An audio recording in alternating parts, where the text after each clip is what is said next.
За та бүхэнд энэ өдрийн минь төргий eVendow харилцагчийн албанаас лагийн энэхүү бичлэгийг бэлдэж байна. Члэлийн болон цагаачлалын бус гэсэн хоёр төрлийн визэнд та өөрийн биеэр болон агентлагийн тусламжтайгаар виз мэдүүлэх боломжтой.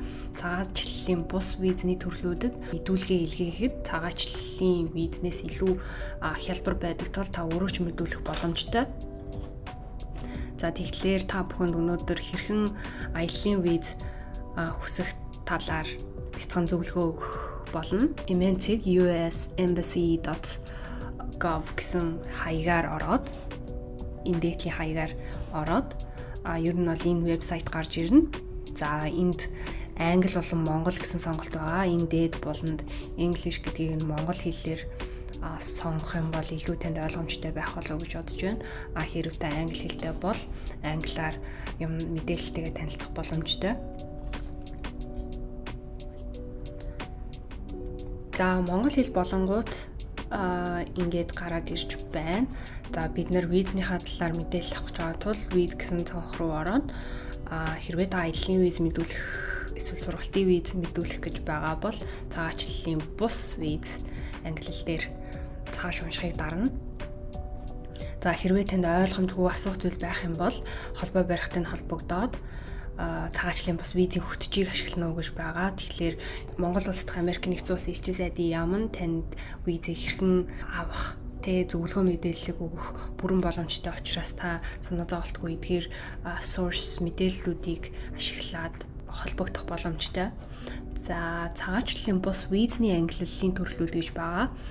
Энэ ийшээ ороод за ийшээ орох юм бол биднэрт бас англиар гарч ирж байна. Энийг нь хэл солих дээр Mongolian болгочвол биднэрт илүү ойлгомжтой болно.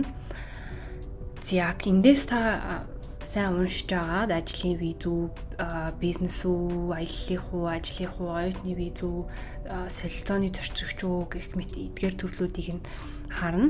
Бид нар өнөөдөр аяллын виз харж байгаа учраас business or жуулчны виз энэ хэсгийг харна.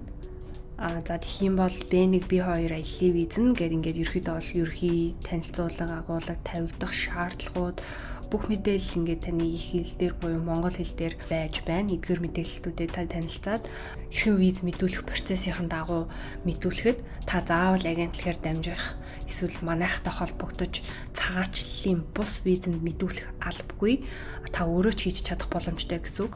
Харин цагаачлалын визэнд та хүсэлт мэдүүлэхээр байгаа бол манайхтай холбогдоод өөртөө тохирох зөвлөгөө мэдээллийг аваарай гэж хүсье.